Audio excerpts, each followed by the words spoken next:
Healthy and taste పాలకూర దోశ అయితే చేయబోతున్నాను. ఏంది పాలకూర దోశ నాకు అది ఎట్లా చేస్తారని అనుకుంటున్నారా? చేయడం అయితే చాలా సింపుల్, ఏం లేదు. మిక్సీ గిన్నెలకి పాలకూర, కొత్తిమీర, జీలకర్ర వేసి మెత్తగా పేస్ట్ లాగా చేసుకొని దోశ పిండిలో కలుపుకొని దోశలాగా వేసేసుకోవడమే. మీకు కావాలంటే పచ్చిమిర్చి, అల్లం కూడా యాడ్ చేసుకోండి. నాకు అంత స్పైసీ నచ్చదు కాబట్టి అవి రెండు స్కిప్ చేసేసినాను. ఇంకా దోశ టేస్ట్ అయితే అదిరిపోయింది, హెల్త్ కూడా చాలా మంచిది. దీనికి కాంబినేషన్ నేనైతే పల్లి చట్నీ పెట్టుకొని తింటే ఆహా ఏమన్నా ఉందా. మీరు కూడా ట్రై చేసి కింద అయితే కామెంట్ చేయండి. ఈ ఎండకి బాగా చెమట పడుతుంది, మీదికించి తల ఒక్కటే దురద పెడుతుంది. ఇంతకు ముందు అయితే నాకు చాలా డాండ్రఫ్ ఉండేది, ఇప్పుడైతే ఆల్మోస్ట్ తగ్గిపోయింది. మీరు కూడా డాండ్రఫ్ తో సఫర్ అవుతున్నారా? అయితే దానికి నా దగ్గర ఒక సొల్యూషన్ అయితే ఉంది. అదే బేర్ అనటమీ వాళ్ళ యాంటీ డాండ్రఫ్ షాంపూ. ఇందులో సాలిసిలిక్ యాసిడ్ అండ్ బయోటిన్ ఉండడం వల్ల డాండ్రఫ్ నుంచి వచ్చే ఫంగస్ ని క్లీన్ చేస్తుంది. దానిపైన వచ్చే ఇచ్చింగ్ కి కూడా ఈ షాంపూ అయితే బాగా యూజ్ అవుతుంది.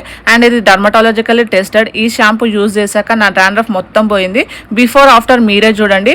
ఓన్లీ డాండ్రఫ్ ని రిమూవ్ చేయడమే కాకుండా 100% స్మూత్ అండ్ షైనింగ్ ఎయిర్ ని ఇస్తుంది. మీకు కూడా ఈ ప్రోడక్ట్ కావాలంటే ట్యాగ్ చేస్తాను, ఇప్పుడే ఆర్డర్ చేసుకోండి.